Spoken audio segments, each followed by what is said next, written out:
ገብታችሁ የተቀመጣችሁበት ስፍራ ሳይሆን የስፍራው ስም የእግዚአብሔር ቤት ተራራ። አሜን።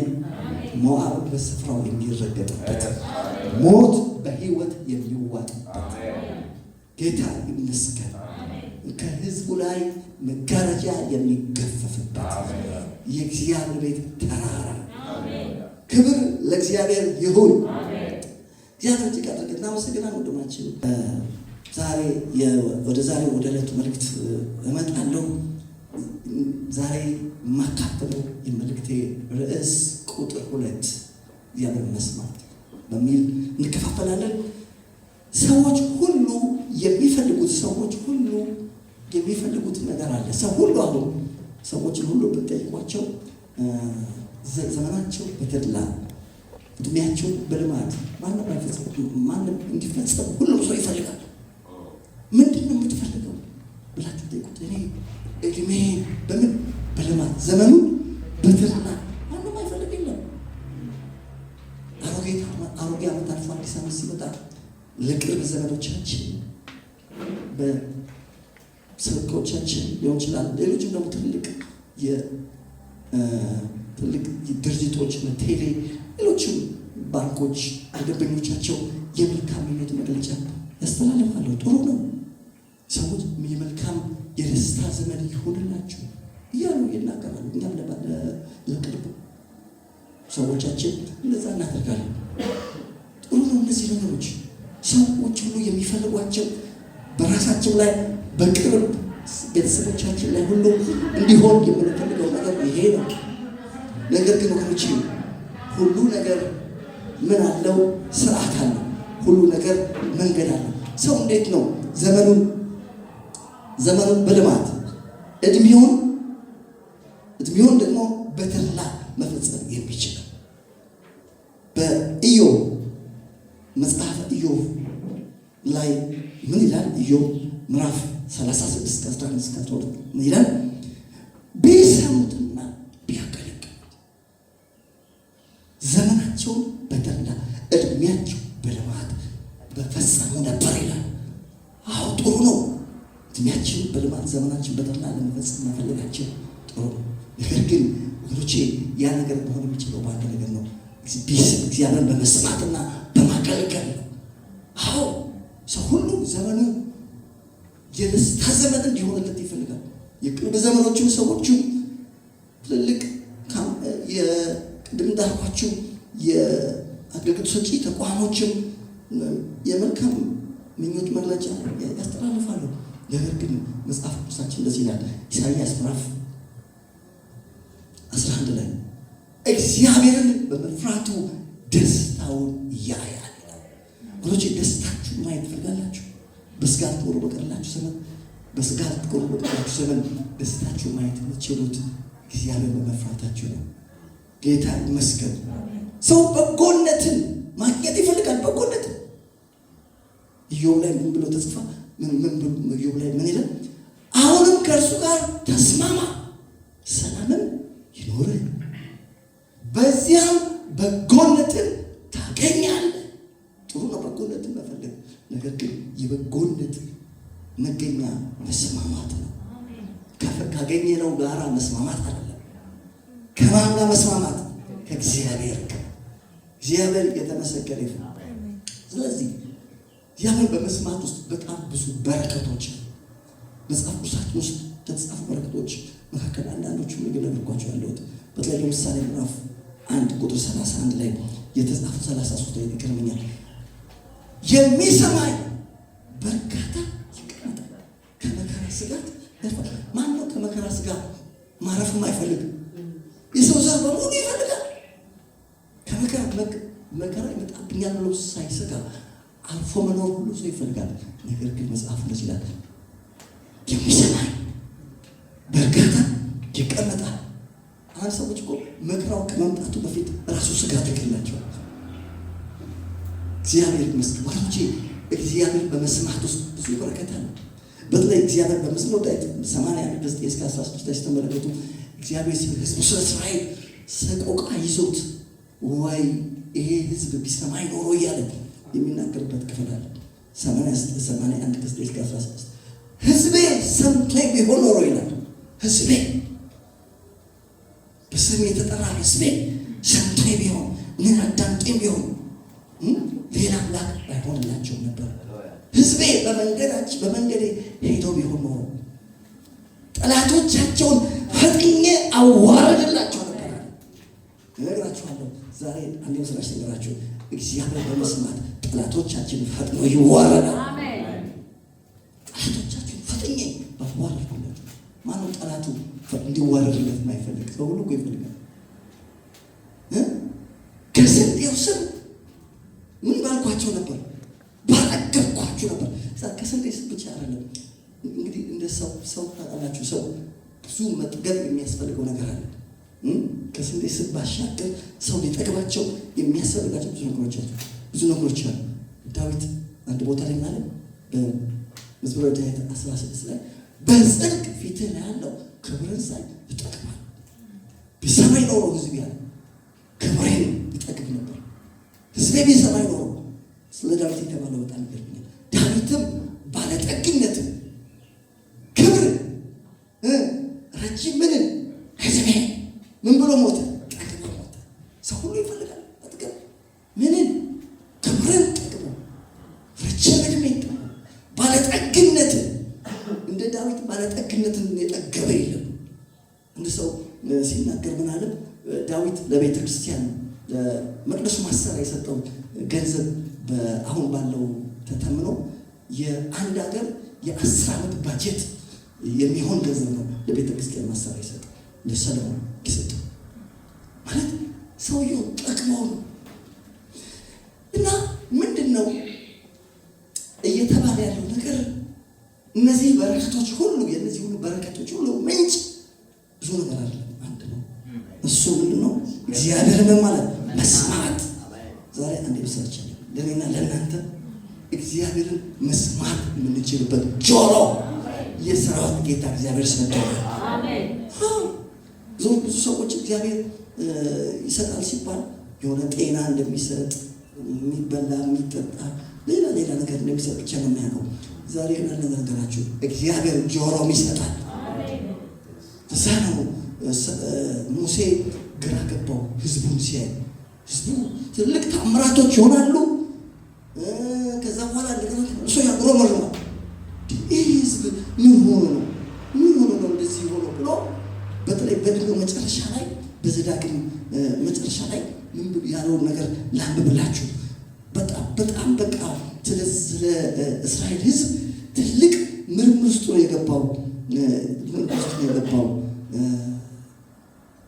ሙሴ። እንዴት ነው ባህር ከተከፈለ በኋላ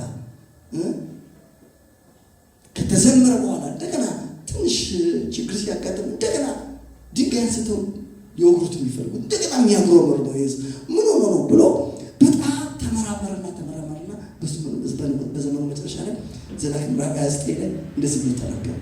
29 ቁጥር 2 ሙሴም የእስራኤል ልጆች ሁሉ ጠርቶ አላቸው፣ እግዚአብሔር በፊታችሁ በግብፅ ምድር በፈርዖንና በባሪያዎቹ ሁሉ በምድርም ሁሉ ያደረገውን ሁሉ ዓይኖቻቸው ያዩአቸው ታላላቅ ፈተናዎች፣ ታላላቅ ተአምራቶች፣ ድንቆች አይታቸዋል።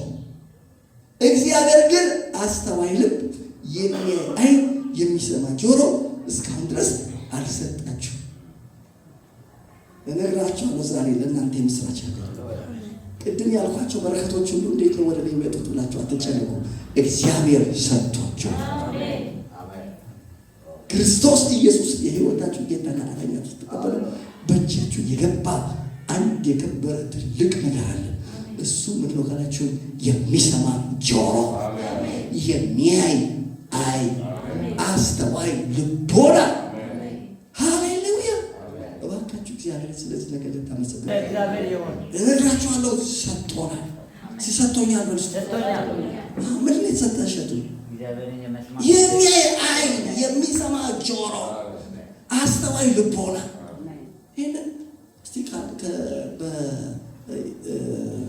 አንደኛ ዮሐንስ ምዕራፍ 5 ላይ ራሱ ይህንኑ ሀሳብ ዮሐንስ ሲደግም ታያላችሁ። አንደኛ ዮሐንስ ምዕራፍ 5:18 ጀምሮ ስታዩ ከእግዚአብሔር ተወለደ፣ ራሱን ሊጠብቅ ክፉም እንዳይነካው እናውቃለን።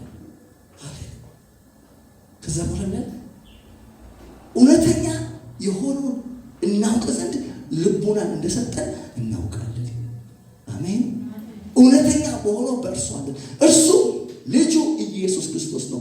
እርሱ እውነተኛ አምላክና የዘላለም ሕይወት ነው። ስለዚህ ያለ ልጆቹ ከጣዖታት ራሳቸውን ጠብቁ። እግዚአብሔር ይመስገን። እውነተኛ የሆነውን እናውቅ ዘንድ ልቦናን ምን እንዳለ ሲነሰጠን በሉ ባካችሁ። ዛሬ ነገርናችሁ የሥራው ጌታ እግዚአብሔር እውነተኛ የሆነውን አምላክ እናውቅ ዘንድ ልቦና ሰጥቶናል። ክርስቶስን የተቀበላችሁት ከሌሎች ሰዎች የተሻላችሁ እግዚአብሔር ስለፈለጋችሁ ሳይሆን ዛሬ እንጀምራችሁ የሥራው ጌታ እግዚአብሔር ልቦና ስለሰጣችሁ።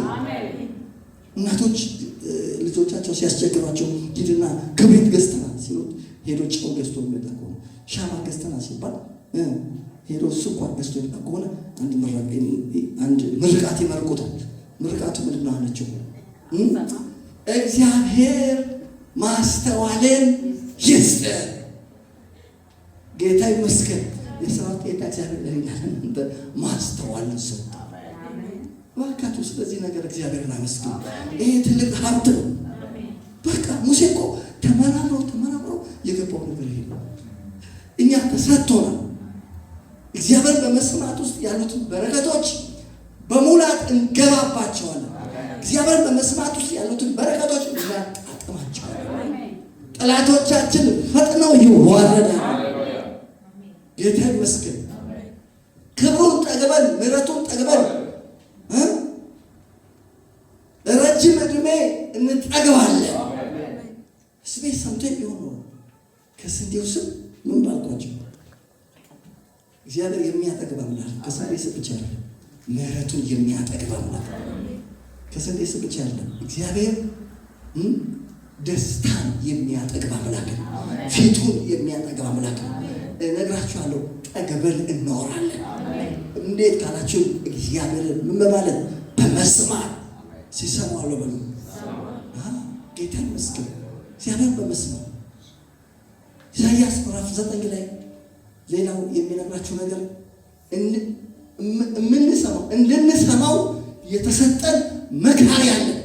ዛሬ እንደ ምስራች ልንገራችሁ፣ ልክ ክርስቶስ ሕይወታችሁ ጌታና አዳኝ አድርጋችሁ ተቀበሉ፣ ለእናንተ መካሪ ተሰጥቷችኋል። የመካሪያችሁን ስም ልንገራችሁ።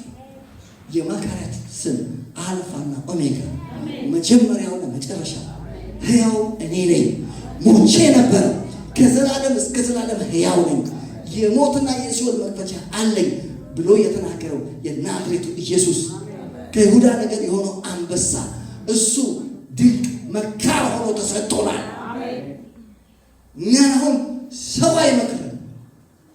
የእኛ መካሪ ሰው አይደለም። አማካሪያችን በጣም የሚገርማችሁ ነገር በዓለማችን ላይ ትልልቅ ስራ የሰሩ የሀገር መሪዎች፣ ትልልቅ ስራ የሰሩ ሚኒስትሮች፣ በጣም ታዋቂ ሰዎች፣ የሚገርማችሁ ነገር የነዛ ሰዎች ድል የስኬታቸው ሚስጥር ምን እንደሆነ ታውቃላችሁ? አማካሪዎቻቸው ናቸው። አማካሪዎቻቸው ናቸው። ብዙዎቻችን በሰለሞን እንደመማለን። ሰለሞን የሚገርም ነገር ግን ዙሪያውን በጣም ብዙ አማካሪዎች ነበሩ።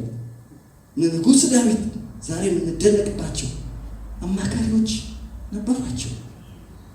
ዛሬ ይበላችሁ፣ አትወድቁ፣ ግራ አትጋቡ፣ አትከስሩ። አማካሪያችሁ የናዝሬቱ ኢየሱስ ነው። አማካሪ አለን፣ የሚመክረን አለን። እስቲ መካሪ አለ ይበልስ። ክብር ለእግዚአብሔር ይሁን። በጣም እኮ የሚገርም እኮ ነው። አማካሪ ራሱ ምክር ቤት የሚባላል። የባለፈው ምርጫ ላይ ምን ነበር ውድድሩ ላይ የምክር ቤት አባላት መርጠናል። ምክር ቤት ይባላል። አሁን አገሪቷ የምትመራበት የሚመክሩ ሰዎች ያሉበት። የኛ ሰዎች አይደለም የሚመክረን ራሱ እግዚአብሔር። መካሪ ያለ አትወድቅም፣ መካሪ ያለ ግራ አትጋባም። ወደ ግራ ወደ ቀኝ እንኳን ብትል መንገዶች ነች የሚለውን ድምፅ ትሰማለህ። መካሪ ያለ ሰው አማካሪ ያለ ከሁሉ በላይ ጌታ ይመስገን። ከሁሉ በላይ ይሄ በእጃችን የገባው መጽሐፍ አሜን፣ መካሪ ነው። ለዛ ነው ሐዋርያ ጳውሎስ ለጢሞቴዎስ እቺን ምድር ለቀቆ መሄድ በፊት ነገረው። ስማ ጢሞቴዎስ አለ እዚህ ጢሞቴዎስ አለ አንተ ግን አለ በተማርከውና በተረዳው ነገር ጸንተህ ነው የእግዚአብሔር ሰው ፍጹምና ለበጎ ስራ የተዘጋጀ ይሆን ዘንድ የእግዚአብሔር መንፈስ ያለበት መጽሐፍ ሁሉ ለትምህርት፣ ለተግሳጽ፣ ልብን ለማቅናት በጽድቅ ላለው ምክር እነግራችኋለሁ። በጽድቅ ላለው ምክር ነው የሚጠቅም መጽሐፍ በእጃችን ገብቷል። መጽሐፉ ብቻ አይደለም፣ መጽሐፉ ተከፍቶልናል። አንድ ሰው እኮ ያውቃል ይሄ መጽሐፍ በር እንዳለው ታውቃላችሁ። ማንም ከመሬት ተነስቶ የፈለገ ምሁር ለምን አይሆንም ሊገባው ይችላል። በሩ ካልተከፈተ ለክርስቶስ ሕይወታችሁን በሰጣችሁ ሰዓት የዚህ መጽሐፍ በር ተከፍቶልናል። የዚህ መጽሐፍ ደራሲ አንተ ውስጥ አለ። ብዙዎቻችን መንፈስ ቅዱስ በእኛ ውስጥ የገባው በአዲስ ቋንቋ እንድንናገር እጆቻችን ድጎች ልንጭን ሰዎች እንዲፈወሱ ብቻ የሚመስላችሁ ሰዎች ካላችሁ ተሳስታችኋል። መንፈስ ቅዱስ በእኛ ውስጥ የፈሰሰበት ዋናው ዓላማ ምሳሌ ምዕራፍ 1 ላይ እንደዚህ ጽፏል። መንፈሴ አፈስላችኋል ቃሌንም ልንገርሽ እኔ ባንቺ ውስጥ የእግዚአብሔር መንፈስ የፈሰሰው ቃሉ ላይ ያስተምርሽ። አሜን እያልኩ ያለሁት አንድ ነገር ነው። መካሪ አለ። ቃሉ መካሪያችን ነው። ሌላው ድንቅ መካሪ ሆኖ ኢየሱስ ክርስቶስ ራሱ ፐርሰኑ ራሱ መካሪያችን። ለዛም ኢሳይያስ ምዕራፍ 9 ላይ ተጨንቃ ለነበረ ጨለማ አይሆንም ጌታ ይመስገን ብሎ ከተናገረ በኋላ ቀንበሩ ይሰበራል። በዛ ስብለም እናወጣው። በጣም እኮ አስገራሚ ነገር እኮ ነው። ጌታ ይመስገን አላችሁ ነው እያልኩ ያለሁት። ምንድን ነው ያለኝ ካላችሁ መካሪ አማካሪ አላችሁ። አማካሪ አለ። እስቲ አማካሪ አለ ይበሉ ወንድሜ። አማካሪ አምላክ ኢሳይያስ ምዕራፍ 9 ላይ በጣም እኮ የሚገርም ነገር ነው። ኢሳይያስ ምዕራፍ 9 እንዴት አድርጎ እንደተቀመጠ ተመልከቱ። ብዙዎቻችን ምዕራፍ 9 ከአንድ ጀምሮ ነው የምናነበው። እኔ ግን 8 ከ21 ጀምሮ ላምላችሁ። እነርሱ ተጨንቀውና ተርበው ያልፋሉ፣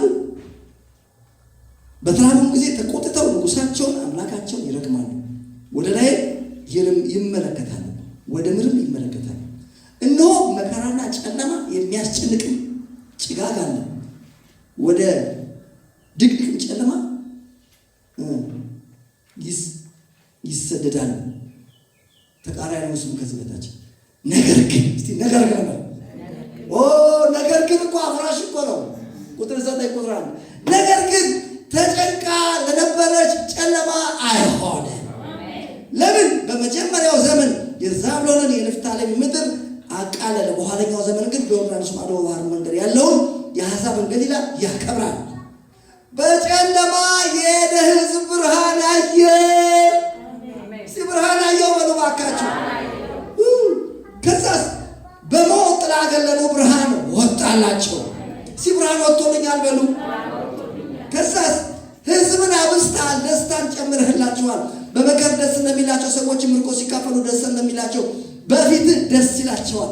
በምድያም ጊዜ እንደሆነ የሸክሙ ቀንበር የጫንቃውን በትር ያስጨናቂውን ዘንግ ሰብረሃል። ከዛስ የሚረግጡ ሰልፈኞች ጫማ ሁሉ በደም የተለወሰ ልብስ በቃጠሎ ይሆናል፣ እንደ እሳት ማቃጠያ ነው ይቃጠላል። ለምን? ሕፃን ተወልዶልናልና ወንድ ልጅም ተሰጥቶናልና። ቅድም ላይ የሰማችኋቸው ነገሮች በሙሉ የሚሆኑበት ምክንያት ተነገሩ። ተመልከቱ። ሕፃን ተወልዶልናል፣ ወንድ ልጅ ተሰጥቶናልና። ከዛስ ስሙም ድንቅ መካር። ዛሬ አንድ ነገር ልንገራችሁ፣ መካር ተሰጥቷችኋል። ተጨንቃ ለነበረ ጨለማ አይሆንም። በሕይወታችሁ ጨለማ አይሆንም። ውድቀት አይሆንም። ኪሳራ አይሆንም። ግራ ከመጋባት አይሆንም። ለምን ካላችሁን ተሰጥቷችኋል። ምን ድንቅ መካር ያላችሁ ኃያል ምን አምላክ መካር ብቻ አለ። ልክ በሱ ምክር ስትሄዱ እሱ አምላካችሁ ነው። ከዛስ በኋላ ይላችሁ በሱ ምክር ስንሄድ እሱ መካር ብቻ ነው። አባት ነው፣ የዘላለም አባት። በሱ ምክር ስንሄድ የዘላለም ዓለም አባት ብቻ ነው፣ የሰላም አለቃ ነው። ክብር ለእግዚአብሔር ይሁን። ለማንኛውም እግዚአብሔር በመስማት ውስጥ ያለው በረከት በህይወታችን ዘመን ሁሉ ይከተለናል። አሜን። እግዚአብሔርን መስማት እስቲ እግዚአብሔርን እሰማለሁ በሉ። እግዚአብሔርን በመስማት ውስጥ ብዙ በረከቶች አሉ። ብዙ በረከቶች አሉ። ታዲያ እግዚአብሔርን መስማት ማለት ምን ማለት ነው? እግዚአብሔርን መስማት ማለት ወገኖቼ እግዚአብሔርን መስማት ማለት የእግዚአብሔርን ሐሳቡን ማገልገል ነው። እግዚአብሔር ሲናገራችሁ የሚናገራችሁ ሐሳቡን ነው የምታውቁት። በመጽሐፍ ቅዱሳችን ውስጥ በጣም የተሳካለት ስኬታማ የሆነ ሰው አለ። ያ ሰው ንጉሥ ዳዊት ይባላል። በሐዋርያት ሥራ 13:36 ላይ ምን ብሎ ተጻፈለት? ዳዊትም የእግዚአብሔርን ሐሳብ ካገለገለ በኋላ አንቀላፋ። የተሳካላቸው ሰዎች እነማን ናቸው ካላችሁ የእግዚአብሔርን ሐሳብ የሚያገለግሉ ሰዎች። የእግዚአብሔርን መስማት ማለት የእግዚአብሔር ሐሳቡን ማገልገል ማለት ነው። ያላችሁን ነገር ማድረግ ማለት ነው። እግዚአብሔር ይመስገን። ክብር ለእግዚአብሔር። እስቲ አገለግላለሁ ብሎ ጌታ የተመሰገነ ይሁን። ክብር ለኢየሱስ ይሁን። ይኸውላችሁ ማቴዎስ 13:22 ላይ የዚህ ዓለም ሐሳብ የባለጠግነት ማታለል የሌላው ነገሮች ምኞት ገብተው ይላል። የዚህን ዓለም ሐሳብ አናገለግልም። የሰዎችን ሐሳብ አናገለግልም። የሰይጣንን ሐሳብ አናገለግልም። የማንን ሐሳብ እናገለግላለን? እግዚአብሔር መስማት ማለት ሐሳቡን ማገልገል። በዚህ ነገር ላይ በጣም ጊዜ ወስጄ ተናግሬያለሁ ባለፈው ሳምንት። አሁን ያንን ለመድገም ብዙ ጊዜ የለኝም። ታዲያ ሌላውንስ ሐሳብ የጠላትን ሐሳብ ሌሎች ሐሳቦች ምን እናድርግ ሲባል እግዚአብሔር ምን እናድርግ? እናፈርሳቸዋለን ብለናል። ሁለተኛ ቆሮንቶስ 13 ላይ ምንም እንኳን እንደ ሰው ልማድ ብንመላለስ እንደ ሰው ልማድ አንዋጋም። የጦር ዕቃችን ሥጋዊ አይደለም። የሰውን ሐሳብ በእግዚአብሔር እውቀት ላይ የሚነሳው ከፍ ያለው የሰውን ሐሳብ እናፈርሳለን። የሰውን ሐሳብ እናፈርሰዋለን። የሰይጣንን ሐሳብ እናፈርሰዋለን። እንደ እግዚአብሔር ቃል ያልሆነውን ሐሳብ ምን እናደርጋለን? ማፍረስ የምንችልበት የጦር ዕቃ ማፍረስ የምንችልበት ስልጣን እግዚአብሔር ሰጥቶናል። ጌታ ይመስገን። ስለዚህ እግዚአብሔር መስማት ማለት የእግዚአብሔርን የራሱን ሐሳብ ምን ማድረግ ነው? ማገልገል ማለት ነው። በዚህ ነገር ላይ ብዙ ስለተናገርኩ ብዙ አልቆይም። ሌላው ዛሬ ተናግሬ ወደ ጸሎት እንገባለን። ወደ ጸሎት ከመግባታችን በፊት ግን የምንመለከተው እግዚአብሔር መስማት ማለት ምን ማለት ነው? አንድ ሰው እግዚአብሔር ይሰማል ሲባል እግዚአብሔር ይሰማ ሲባል ምን እያደረገ ነው የሚለው ሁለት ነጥቦች ተናግሬ ከዛ በኋላ እንጸልያለን። የመጀመሪያ ዛሬ የምናየው ሁለተኛው ነገር እግዚአብሔር መስማት ማለት እግዚአብሔርን መከተል ማለት ነው። አሜን። እግዚአብሔርን መከተል ማለት ነው። አንድ ሰው እግዚአብሔርን ሰማ ማለት ዝም ብሎ ቃሉን ዝም ብሎ አዳመጠ በጆሮ ማለት አይደለም። ያ በነገራችን ላይ እንደ እግዚአብሔር ተናጋሪ አምላክ ነው። ችግሩ ሰው ጋር ነው እንጂ እግዚአብሔር በጣም ተናጋሪ እንደሆነ ይታወቃል። በመጽሐፍ ቅዱሳችን ውስጥ መዝሙረ ዳዊት ላይ አንድ ቦታ ላይ ምን ይላል? ምን ብለዋል ሰዎች? እግዚአብሔር አይሰማም አያይም አሉ ይላል። ከዛ በኋላ መጽሐፍ ቅዱስ ችግር የለበትም የሰዎችን ጠማማ አስተሳሰብ ለመጻፍ ማንም ስለማይፈራ ማለት ነው። በኋላ ምን ይላቸዋል? እነዚህ ሰዎች እናንተ የሕዝብ ደንቆሮች ይላቸዋል። መጀመሪያ እግዚአብሔር አያይም አይሰማም አይናገርም የሚል ሰው መጽሐፍ ቅዱስ ነው ያወጣለታል። ምን ብሎ ታላችሁ? ደንቆሮ የሕዝብ ደንቆሮች ለመሆኑ አላቸው። ዓይንን እየሰራ አያይም አለ። ዛሬ ያለን ነገራቸው እግዚአብሔር እንደሚያይ ማረጋገጫው እኔና እናንተ የምናይበት ዓይን ሰርተዋል። እግዚአብሔር እንደሚሰማ ማረጋገጫው እኛ የምንሰማበት ጆሮ ሰርተዋል። ጆሮን የተከለ ይሰማል። እግዚአብሔር አይናገርም ለሚሉ ሰዎች እንኳን እግዚአብሔር እኛ የምንናገርበት አንደበት የሰራ እግዚአብሔር ይናገራል። ልንገራችሁ፣ እንደ እግዚአብሔር ተናጋሪ አምላክ የለም። በተለይ ኢዮብ ላይ ጥሩ አድርጎ አስቀምጦታል። እግዚአብሔር አለ በአንድም በሌላም ይናገራል፣ ሰው ግን አያስተውልም። በኢየሱስም የጥቅስ በኛ አይሰራም፣ እኛ እናስተውላለን። ለማንኛውም ግን እግዚአብሔር ምን አይነት አምላክ ነው? ተናጋሪ ነው። ይናገር። እኔ እግዚአብሔር ተናግሮኝ አያውቅም ነው ልንገርሽ። 24 ሰዓት ነው የሚናገርሽ የኔ ወንድም 24 ሰዓት ነው የሚናገር። ዛሬ እንደዚህ ብዬ ልመርቃችሁ፣ ጌታ በነገር ሁሉ ማስተዋልን ይስጣችሁ። እግዚአብሔር ይናገራል። ታዲያ ያንን የሚናገረውን ድምፁን ብቻ መስማት ነው ወይ እግዚአብሔርን ሰማን የሚባለው? ያ በሆነ ጉዳይ ላይ ተገልጦ የሆነ ነገር የገለጠልን ያን ሐሳቡን ያሳየንን ያንን ማወቅ ብቻ ነው ወይ? አይደለም። ያ የሰማችሁትን ነገር ስትከተሉት ነው ሰማችሁ የሚባለው። ጌታ ይመስገን። ለምሳሌ ዮሴፍ ታስታውሳላችሁ። ዮሴፍ ሴትዮዋ ምን ትለው ነበር? ከእርሷ ጋር የተኛ ዘንድ ዕለት ዕለት ይህንን ነገር ምን ትለው ነበር? ትነግረው ነበር። እርሱ ግን ምን አላላት ይላል? አልሰማትም ይላል። የእሷን ሐሳብ ምን አላለ? አልተከተለም። እግዚአብሔር መስማት ማለት ደግሞ የእግዚአብሔርን የሰማችሁትን የእግዚአብሔርን ሐሳብ ምን ማድረግ ነው? መከተል ማለት ነው። እግዚአብሔር ይመስገን። አንድ ሰው እግዚአብሔር ሰማ ማለት እግዚአብሔር ምን አደረገ ማለት ነው? ተከተለ ማለት ነው። ሃሌሉያ። በጌታ በኢየሱስ ስም እግዚአብሔርን እንከተላለን። ስለ ንግግራችን አሁን እግዚአብሔር ተናግሯል። እንዴት እንናገር? የሆኑ ሰዎች ነበሩ በመዝሙረ ዳዊት 8 ላይ አፋችን የኛ ነው ጌታችን ማን ነው? ስለዚህ የፈለግነውን እናወራለን አሉ መዝሙር 8 ላይ። ዛሬ እኛ እንደነሱ አይደለም። አፋችን የኛ አይደለም የጌታ ነው። ጌታችንም ኢየሱስ ክርስቶስ ነው። ስለዚህ ስንናገር እንዴት እንናገር? የሚናገር ቢኖር እንደ እግዚአብሔር ቃል ይናገር ተብሎ ይህንን መስማት ይህን ቃል መስማታችሁ እግዚአብሔር ሰማችሁ ነው አይደለም። ያ የሰማችሁትን ስትከተሉት የሰማችሁትን ስትታዘዙት ምን አደረጋችሁ ማለት ነው? እግዚአብሔር ሰማችሁ ማለት ነው። መስማት ማለት መከተል ነው። ያንን እንግዲህ በዮሐንስ 10:10 ላይ ስታዩ በጎቼ ድምፄን ይሰማሉ ከዛስ ይከተሉኛል። እግዚአብሔርን እንከተለዋለን። ጌታ ይመስገን። ለምሳሌ የኔ ምሳሌ እየተናገርኩ ነው። እንግዲህ ከውድቀታችንም እንማራለን፣ ከከፍታችንም እንማራለን። ነግሬያቸዋለሁ መሰለኝ የዛሬ ሳምንት እና የዛሬ 30 ዓመት እግዚአብሔር ተናገረኝ።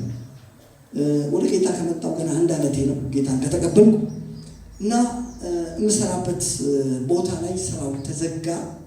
ከዛ በኋላ ሌላ ስራ መጀመር ፈለግኩ እና ሱቅ መክፈት ፈለግኩ። ሱቅ መክፈት ፈልጌ ሱቆች ያለው በየመንገዱ በቃ ምን አይነት ሱቅ መክፈት ያለብኝ እያል እንደዚህ እየተመለከቱ እያለ ልክ ወደ ጭርተራ አካባቢ ሞላ ማሮ የሚባለውን ሰፈር ታውቁታላችሁ? ሞላ ማሮ የሚባለው ጋር ልክ ስደርስ የእግዚአብሔር ድምፅ መጣ። ወደ መንፈሴ ላይ የሆነ ቃል መጣና ፈነዳ። ምን የሚል ቃል ነው ታውቃላችሁ? የኔ ቤት ፈርሶ የራሳችሁን ቤት የምትሰሩበት ጊዜው ነውና የሚል ቃል ከሀጌ ላይ ነው መጣ። ያ ቃል መጣ። ከዛ ያን ቃል ሰማሁ። አሁን ያን ቃል መስማት ያለ ነገር ነው። ቀጥሎ ያደረኩት ነገር ታውቃላችሁ? እግዚአብሔር ምን እያለ ነው? ሱቅ አይደለም የምትከፍተው ቤቴን ምን በል ስራ ያለ። ከዛ በፊትም እንደዚሁ ድንገት በሌሊት ላይ በልሳን ራሴ ስናገራየሁና ልክ ከእንቅልፌ ልክ ብድግ ስል ልሳኑ ተተረጎሙ። በእንግሊዝኛ የተተረጎመ ሁለተኛ ጢሞቴዎስ ምዕራፍ 2 ቁጥር 15 እና ምን ነው የሚለው? ሁለተኛ ጢሞቴዎስ 2:15 ከወሪቱ 7 ሰዓት የእውነትን ቃል በቅንነት የሚናገር የማያሳፍር ሰራተኛ ሆነ የተፈተነው ራስን ለእግዚአብሔር ልታቀርብ ትጋ አለ ጌታ ተናገረ። ጥሩ ነው እነዚህን ድምፆች መስማት። ከዛ በኋላ ያደረኩትን ነገራቸው ሱቁን ከፈትኩት። ከከተማ ወጥቼ ሱቁ ምን አደረኩት? ከፈትኩት። እግዚአብሔርን አልተከተልኩትም። የተከተልኩት የራሴን ምኞት ነው። በኢየሱስ ስም እግዚአብሔር ከዚህ ይሰውራችሁ።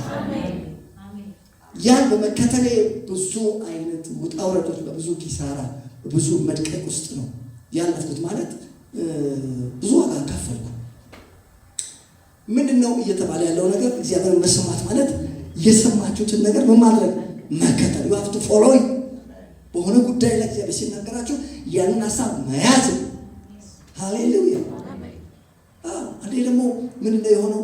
ሱቁን ከከፈትኩ በኋላ በቸርነቱ ሱቁንም ስከፍት እኮ አብሮኛል።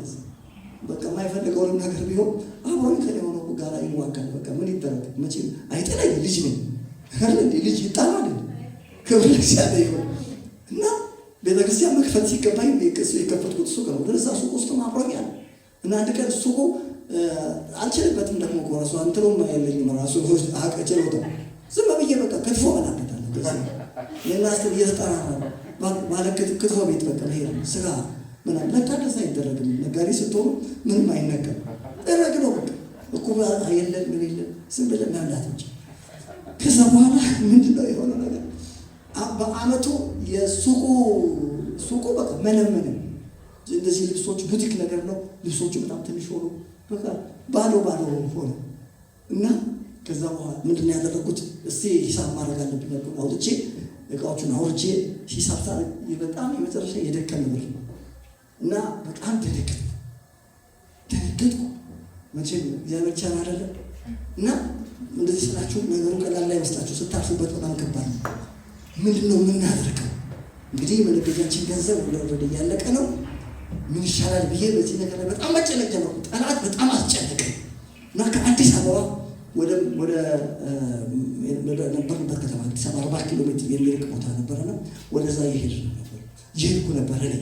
ይሄድኩ እያለ በዚህ ሀሳብ ውስጥ ጭንቀት ውስጥ እያለሁ እግዚአብሔር ተናገረ። ድምፁ መጣ።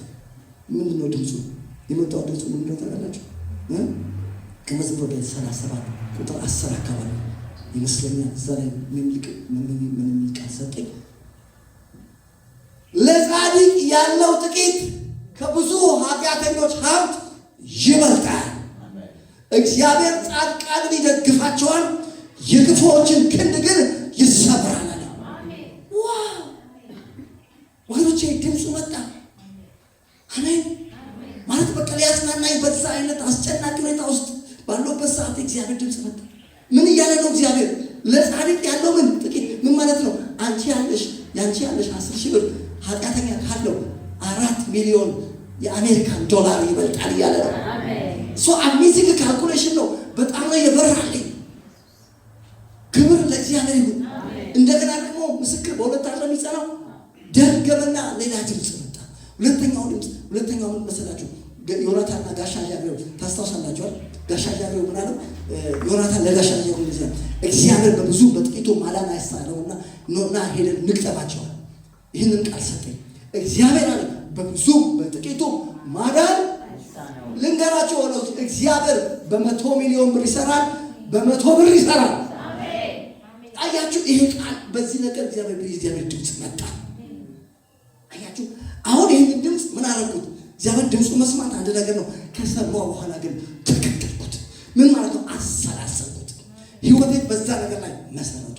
ያንን የመናን ራስቶ የመንፈስ ሰይፍ ያዝኩ። ጠላት ላመጣብኝ ድምፅ ዋጋ የለህም ከዚህ በኋላ በምን ትሰራለህ ለሚለው ድምፅ በዚህ የመንፈስ ጦር መውጋት ጀመርኩ።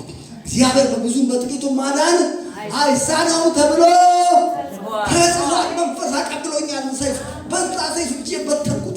ሐዘን ሁሉ ቆራረጡ፣ ነፃ ወጣሁ። ጌታ ይመስገን። አሜን። ተመልከቱ፣ ተከተልኩት። ነገር ግን አንዳንድ ሰው እኮ በቃ ሰምቶ አይጠቀምበትም። ድምፁን ሰምተሃል፣ ነገር ግን ያንን አትከተለው። እግዚአብሔር ድምፁ መስማት ማለት የሰማኸውን ነገር ምን ማድረግ ነው? መከተል። በጎቼ ድምፄን ይሰማሉ ይከተሉኛል። በኢየሱስ ድምፁን እንሰማለን እንከተለዋለን። ሲከተለዋለሁ በልስቱ ክብር ለእግዚአብሔር ይሁን። በአንደኛ ጴጥሮስ ምዕራፍ 1 ቁጥር 14 ላይ ቀድሞ ባለማወቃችሁ ትኖሩበት የነበረውን ምኞት ምን አትበሉ አትከተሉ። እነግራችኋለሁ ቀድሞ ባለማወቃችን ኖርበት የነበረው ምኞት አንከተልም። የምንከተለው ቃሉን ነው። የምንከተለው እግዚአብሔር ነው። እግዚአብሔርን መስማት ማለት ወገኖቼ እግዚአብሔርን መከተል ነው። ሲከተለው አለ በሉ እንወቅ እናውቅም ዘንድ እግዚአብሔር ምንም በል ተመልከቱ። ክርስትና እግዚአብሔርን መከተል ነው። ክርስትና ጽድቅን መከተል ነው። እንከተለዋለን። የሰማነውን ነገር እንከተለዋለን። ሲከተለዋል በሉ ኢሳይያስ 50 ላይ እንደዛ እኮ ነው የሚለው። እናንተ እግዚአብሔርን የምትሹ ጽድቅን ምን የምትሉ የምትከተሉ ስሙኝ። ከተቆፈራችሁበት ጉድጓድ ከአብርሃም ከተቆረጣችሁበት ድንጋይ ወደ ሳራ ምን በሉ ተመልከቱ። አንድ ብቻውን ሳለ ጠራሁት ምን አልኩት? ባረኩት። ጌታ ይመስገን። እግዚአብሔርን መስማት ማለት እግዚአብሔርን ምን ማድረግ ነው? መከተል። ሲከተለዋለሁ በሉ። እግዚአብሔር መስማት ማለት ድምፁን ብቻ መስማት ብቻ አይደለም።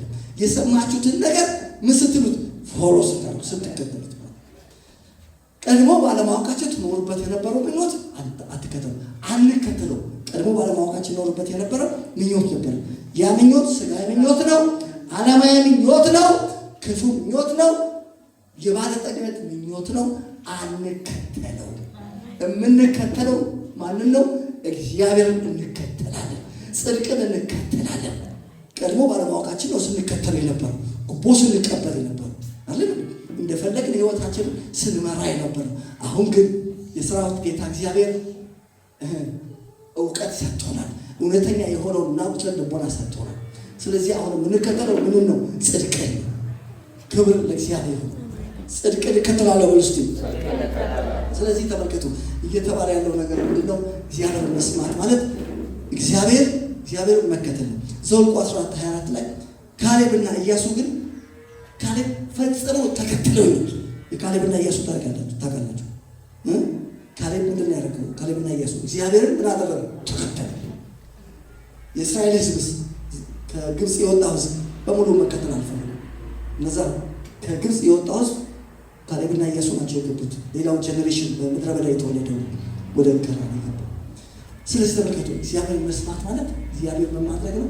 መከተል። ሲከተላሉ ጌታ ይመስገን። የመጨረሻው ይህን ተናግሬ ልጨርስ፣ እንጸልያለን። ዛሬ ይሰባበራል የሰው ሀሳብ፣ የክፉ ፕሮግራም ይመታል። ማንኛውም በእናንተ ላይ የተዘራ ክፉ ድምፅ ዛሬ ይገለባበታል። እናንተ የእግዚአብሔር እርሻ ናቸው። የእግዚአብሔር እርሻ በሆናችሁ በእናንተ ላይ መዘራት ያለበት የእግዚአብሔር ቃል ብቻ ነው። ከቃል ውጭ በቅርብ በሩቅ ሰዎች በእናንተ ላይ የተዘራ፣ በህልም የተዘራ፣ በሶሻል ሚዲያ የተዘራ ማንኛውም ክፉ ድምፅ አንከተለው። ዛሬ እናፈራርሰዋለን። ያን አድርገን ነው የምንወጣው። ጌታ ይመስገን። ሌላው ይህን ተናግሬ ነው የምጨርሰው። እግዚአብሔርን መስማት ማለት ሰውነታችንን ለጽድቅ የጦር ዕቃ አድርገን ራሳችን ማቅረብ ማለት ነው። ለሰማችሁት ድምፅ ሰውነታችሁን የጦር ዕቃ አድርጋችሁ በማድረግ ማቅረብ። ቅድም እኔ ለሰማሁት ድምፅ ሰውነቴን የጽድቅ የጦር ዕቃ አድርጌ ምን አላደረኩትም? አላቀረብኩትም። የኔ ቤት ፈርሶ የራሳችሁን ቤት የምትሰሩበት ጊዜው ነው እና ይሄንን ሱቅ መክፈት አቁሙ፣ ወንጌል ስበክ ሲለኝ ለዛ ድምፅ ሰውነቴን አላቀረብኩም። በኢየሱስ ክርስቶስ እኛ እናቀርባለን። ጌታ ይመስገን። ሮሜ 6:19 ሰውነታችሁን የጽድቅ የጦር ዕቃ አድርጋችሁ ምን በሉ እስቲ አቅርቡ በሉ ባካችሁ። ይሁንላችሁ ወንዶች እግዚአብሔርን መስማት ማለት ለዛ ለሰማችሁት ድምፅ ሰውነታችሁን ለዛ የጽድቅ የምንሰማው ጽድቅ እኮ ነው። የጦር ዕቃ አድርገን ራሳችን ምን ማድረግ ነው? ማቅረብ ነው። ጌታ ይመስገን። ለጽድቅ የጦር ዕቃ ሰውነታችን የጦር ዕቃ የጦር መሳሪያ ታውቃላችሁ። በክርስቶስ ሳንሆን በፊት ራሳችንን የአመፅ የጦር ዕቃ አድርገን አቅርበን ነበር። ወደ ክርስቶስ ሳንሆን ሮሜ 8 ላይ እናወጣው። ሮሜ 6 አካባቢ ይመስለኛል። ቶሎ ብሉና አውጡ። ሮሜ ላይ እግዚአብሔር በመስማት ውስጥ ያሉትን በረከቶች በጣም ያገኙናል። ሮሜ እግዚአብሔር በመስማት ያሉትን በረከቶች የኛ ናቸው። ቶሎ ብሉ።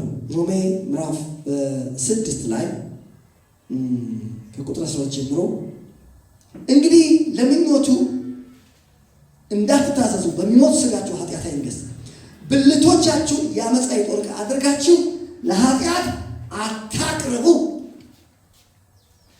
ዛሬ ብዙ ድምፆች አሉ። ለምንሰማው ማንኛውም የኃጢአት ድምፅ፣ የክፋት ድምፅ ታውቃላችሁ፣ አየሩ ሁሉ በድምፅ እንደተሞላ ሁሉም ሰው ተናጋሪ ነው። ዛሬ ሶሻል ሚዲያው ሁሉም ሰው ጋዜጠኛ ሆኗል። ማንም አያወራል፣ ግን ማንም ላወራው ነገር ራሳችንን አናቀርብም። አሜን። ሰውነታችሁን ምን አትበሉ አለ? አታቅርቡ። እግዚአብሔር መስማት ማለት ሰውነትን ለእግዚአብሔር ማቅረብ ነው። አሁን ሰው ጠላት የሚሰማ ሰው ለጠላት ራስን ማቅረብ ነው። የሚገርም ነገር ነው። ለኃጢአት አታቅርቡ። በደንብ ስሙ። እንግዲህ ለምኞቱ እንድትታዘዙ በሚሞት ሥጋችሁ ኃጢአት አይንገስ፣ ብልቶቻችሁ የዓመፃ የጦር ዕቃ አድርጋችሁ ለኃጢአት አታቅርቡ። ነገር ግን ከሙታን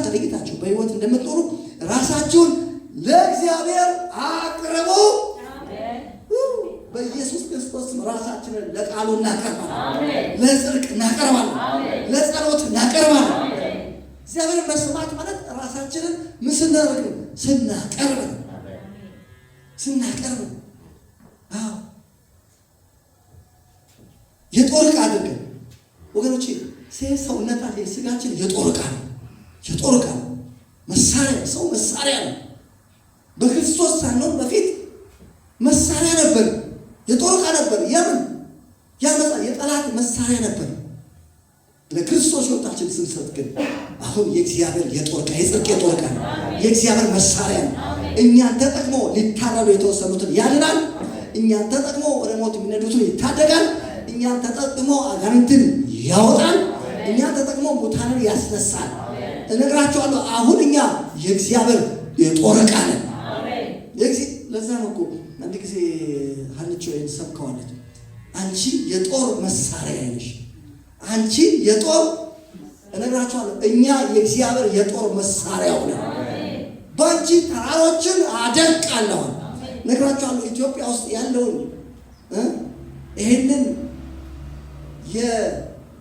የማንኛውንም አገሪቷን ያጎሳቆለው ማንኛውንም አሰራር በእኛ እግዚአብሔር ያደቀዋል። ወንድሜ በአንተ ያደቀዋል። ራሳችሁን እንደ ተራ ተመልከቱ። ልንገራችሁ፣ እኛ የእግዚአብሔር የጦር ዕቃ ነው። የጦር መሳሪያ። የአሕዛብን ፈቃድ ያደረጋችሁበት ያለፈው ዘመን ይበቃል። ያለፈው ዘመን ይበቃል። የአሕዛብን ፈቃድ የጠላት የጦር ዕቃ የጦር መሳሪያ የሆንበት ያለፈው ዘመን ምን ያደርጋል? ይበቃል። ይበቃል ነው። አሁን አዲስ ዘመን መጥቷል። ታስታውሱ ኢህአዴግ ሲገባ በ80 ስንት ነው የገባው? ሲገባ እና የሬዲዮ ጣቢያ ውስጥ የገባው ታጋዩ ማለት ነው። አማርኛ በደንብ የማይችል ታስታውሳላችሁ። እና ሙሉ ቀኑን አንድ ነገር ነበር ሲሉ ማለት ግንቦት 20 አለ በል 19 ስንት ዓመተ ምህረት 83 ግንቦት 20 1983 ዓመተ ምህረት ደርግ ሲጠቀምበት የነበረውን ሬዲዮ ጣቢያ ለሰፊው ሕዝብ ጥቅም ኢህአዴግ ምን ብሎታል? ተቆጣጥሮታል። ዛሬ ልበላችሁ ይኸውላችሁ፣ ይህን ስጋችንን ሰይጣን ይጠቀምበት የነበረውን ይህን የጦር ዕቃችን ሰውነታችንን ኢየሱስ ክርስቶስ ለእግዚአብሔር ክብር ይጠቀምበት ተቆጣጥሮታል። አሁን የተቆጣጠረን ክርስቶስ ነው። አሁን የተቆጣጠረን እግዚአብሔር ነው። ጠላት ከዚህ በኋላ አይጠቀምብንም።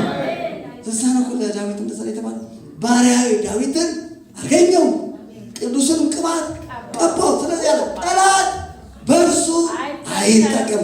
ዛሬ ነገር ልንገርሽ፣ በአንቺ ጠላት አይጠቀም። በልጆቻችን ጠላት አይጠቀም። ልጆቻችን የኛ የሆነ ገንዘባችን ንብረታችን ሁሉ የማመጠቀሚያ ነው፣ የእግዚአብሔር መጠቀሚያ። ክብር ለእግዚአብሔር። ስለዚህ እግዚአብሔር አንድ ሰው ሰማ የሚባለው ራሱ ሰውነቱን ወይም ደግሞ ራሱን የእግዚአብሔር የጽድቅ የጦር ዕቃ አድርጎ ምን ሲል ነው? ሲያቀርብ። ጌታ ይመስገን። ለኃጢአት የጦር ዕቃ አድርገን ያቀረብንበት ያለፈው ዘመን ምን ይላል? ይበቃል። ይበቃል የሚል ፕሮግራም ነበር ኢትዮጵያ ሬዲዮ። ያለ HIV በጣም በቃ እንትን ሲል ኢትዮጵያ ሬዲዮ ይበቃል። ከመጽሐፉ የተወሰደው ብዙ ጊዜ ከመጽሐፉ ነው የሚወሰደው። ታውቃላችሁ፣ ከየትም እኮ አመጣም ሰጠናልና ይበቃል የሚል ፕሮግራም ነበር። በኤችአይቪ መያዝ ይበቃል የሚል ፕሮግራም ነው የተወሰደው። ከዚህ ከጴጥሮስ 4 የሐሳብ ፈቃድ ያደረጋችሁበት ያለፈው ዘመን ይበቃል። በስጋ ምኞት በስጋ በዘፈን የተመላለሳችሁበት ያለፈው ዘመን ይበቃል። በዚህም መዳራት ብዛት ከእነሱ ጋር ስለማትወጡ እየተሳደቡ ይደነቃሉ። ከእነሱ ጋር የነበረውን ሩጫ አቁመን አሁን ከቅዱሳን ጋር አዲስ ሩጫ ጀምረናል። ጌታ ይመስገን።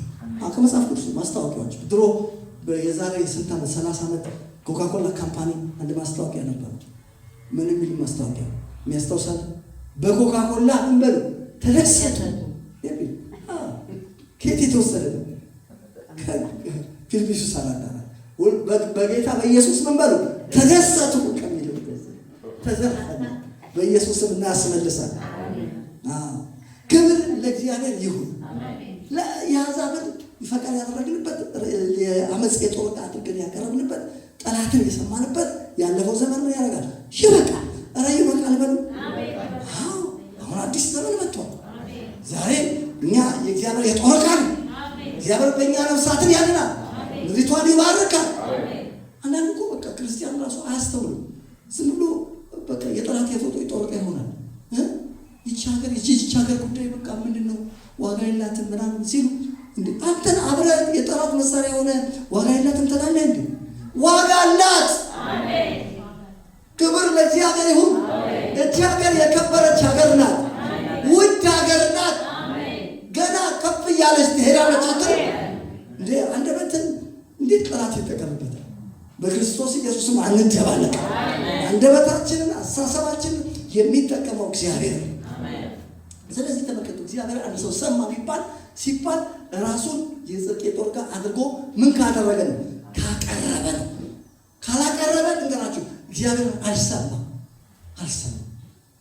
ስለዚህ የተመልከቱ በደንብ ስሙ። እዚህ ጋር ላንብብላችሁ። እንግዲህ ለምኞቱ እንድትታዘዙ 12 ላይ ምዕራፍ 6 በሚሞት ሥጋችሁ ኃጢአት አይንገሥ፣ ብልቶቻችሁ የዓመፃ የጦር ዕቃ አድርጋችሁ ለኃጢአት አታቅርቡ። ነገር ግን ከሙታን ተለይታችሁ በሕይወት እንደምትኖሩ ራሳችሁ ለእግዚአብሔር አቅርቡ። ከዛስ ብልቶቻችሁ የጽድቅ የጦር ዕቃ አድርጋችሁ ለእግዚአብሔር አቅርቡ። ኃጢአት አይገዛችሁምና ከጸጋ በታች እንጂ ከሕግ በታች አይደላችሁምና። እንግዲህ ምን ይሁን? ከጸጋ በታች እንጂ ከሕግ በታች አይደለም። ኃጢአት እንስራና አይደለም። ለመታዘዝ ባሪያዎች እንድትሆኑ ራሳችሁን ለምታቀርቡለት ለእሱ ለምትታዘዙለት ባሪያዎች እንደሆናችሁ አታውቁምን? ወይስ ለሞት የኃጢአት ባሪያዎች ወይስ ለጽድቅ የመታዘዝ ባሪያዎች? ነገር ግን አስቀድማችሁ የኃጢአት ባሪያዎች ከሆናችሁ ለተሰጣችሁ ለትምህርት አይነት ከልባችሁ ለታዘዛችሁ ከኃጢአት አርነት ነፃነት ወጥታችሁ ለጽድቅ ለተገዛችሁ ለእግዚአብሔር ምስጋና ይሁን። ስለ ሥጋችን ድካም እንደሱ እላለሁ። ብልቶቻችንን አመፃ ሊያደርጉ ለርኩሰትና ለአመፃ ባሪያዎች አድርጋችሁ እንዳቀረባችሁ እንደዚሁ አሁን ብልቶቻችሁ ሊቀደሱ የጽድቅ ባሪያዎች አድርጋችሁ አሁን አቀርቡ። አሜን። የጽድቅ ባሪያዎች አድርጋችሁ የኃጢአት ባሪያዎች ሳላችሁ ከጽድቅ ነፃ ነበራችሁ። እንግዲህ ዛሬ ከምታፍሩበት ነገር ያን ጊዜ ምን ፍሬ ነበራችሁ? አሁን ምን ፍሬ ነበር ከምናፍርበት ነው? አለምን ጌታ ይመስገን። የዚያ ነገር መጨረሻ ሞት ነው። አሁን ግን ከኃጢአት አርነቶቻችሁ ለእግዚአብሔር ተገዝታችሁ ልትቀደሱ ፍሬ ያላችሁ መጨረሻው የዘላለም ሕይወት ነው። የኃጢአት ደመወዙ ሞት ነውና የእግዚአብሔር የጸጋ ስጦታ በክርስቶስ ኢየሱስ በጌታችን የዘላለም ሕይወት ነው። እግዚአብሔር መስማት ማለት ለእግዚአብሔር ራስን ማቅረብ ነው። ለዛ ነው ሐዋርያ ጳውሎስ በሮሜ ምዕራፍ 12 ቁጥር 1 ላይ ወንድሞች ሆይ ሰውነታችሁን እግዚአብሔርን ደስ የሚያሰኝ ሕያውና ቅዱስ መስዋዕት አድርጋችሁ ምን በሉ? እስቲ አቅርቡ በሉ። እስቲ በጌታ በኢየሱስም እናቀርባለን። በአእምሯችሁ መታደስ ተለወጡ እንጂ ይህን ዓለም አትምሰሉ፣ አንመስልም። ሰውነታችን ሕያው ቅዱስ መስዋዕት አድርገን እግዚአብሔር እናቀርባለን። ኢየሱስ ኑሯችንን ቀይሮታል። ክርስቶስ ለኃጢአታችን ሞቶ እኛን ለማድረግ ከሞት በመነሳቱ እኛም በሱ በማመናችን አሁን እኛ የጽድቅ የጦር ዕቃ ሆነናል። እናንተ የጽድቅ የጦር ዕቃ ናችሁ። ጌታ የተመሰገነ ይሁን። ጌታ የተመሰገነ ይሁን። ሐዋርያ ጳውሎስ በኤፌሶን ምዕራፍ 4 ላይ ከ23 ጀምሮ ሲታዩ እንግሎ ተናገረ። አሕዛብ ከከፍሉ ከ23 በላይ ከ15 ጀምሮ ልታረሙ ይችላላችሁ። አሕዛብ አለ በአእምሯቸው ከንቱነት እንደሚመላለሱ እንዳትመላለሱ ብዬ በጌታ ሆኜ እመሰክርባቸው። እነሱ አለ ባለማወቃቸው ጠንቅ፣ በልባቸው ደንዳናነት ጠንቅ ከእግዚአብሔር ሕይወት ራቁ። ደንዝዘው በመመኘት እርኩሰትን ሁሉ ለማድረግ ራሳቸውን ለሴሰኝነት አሳልፈው ምን አደረጉ? ሰጡ። እናንተ ግን ክርስቶስ እንዲህ አልተማራችሁ። አሜን። እንደሚያታልል ሕይወት የሚጠፋውን አሮጌውን ሰው አስወግዱ፣ ለሁለት የሚሆን ጽድቅና ቅድስና እንደ እግዚአብሔር ምሳሌ የተፈጠረውን አዲሱን ሰው